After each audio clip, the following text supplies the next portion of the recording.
Round one.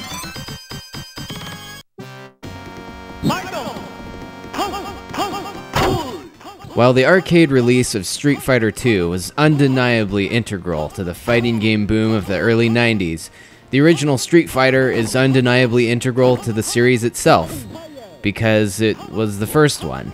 So I guess it's just by default.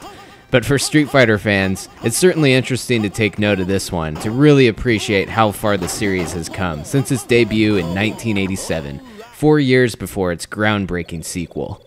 So Capcom's first fighting game ever is set up in a similar fashion to what we all know and love as Street Fighter, with last man standing one-on-one combat where you have to win 2 out of 3 rounds.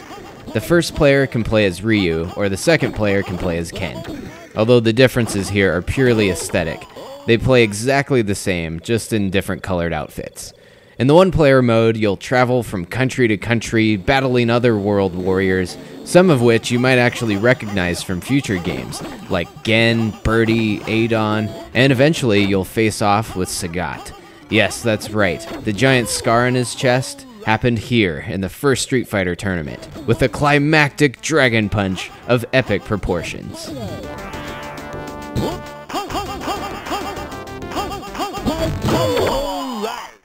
But good luck getting to him. The gameplay in the original Street Fighter is far from the refined combat of its sequels.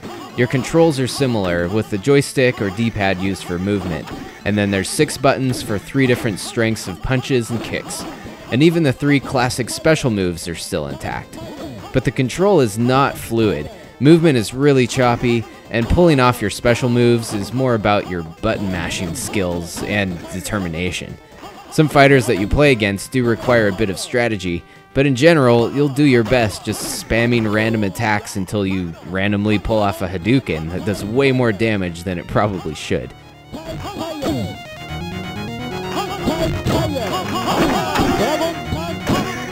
There is an interesting little side note about the controls, however.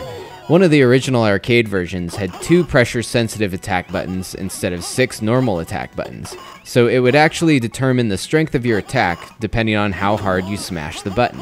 That's kinda cool for 1987. Oh, and you know what else is cool? The voices in this game. Cool as in, it sounds like you threw a speak and spell into a bathtub. But don't forget there are many gods all over the world.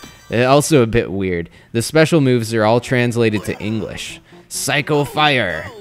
But honestly, playing this game is more like an educational or straight up comical experience than anything else.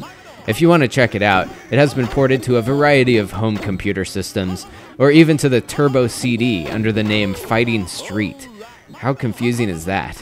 Well, anyways, Fighting Street is also available on the Virtual Console if you don't have your TG16 and CD drive handy.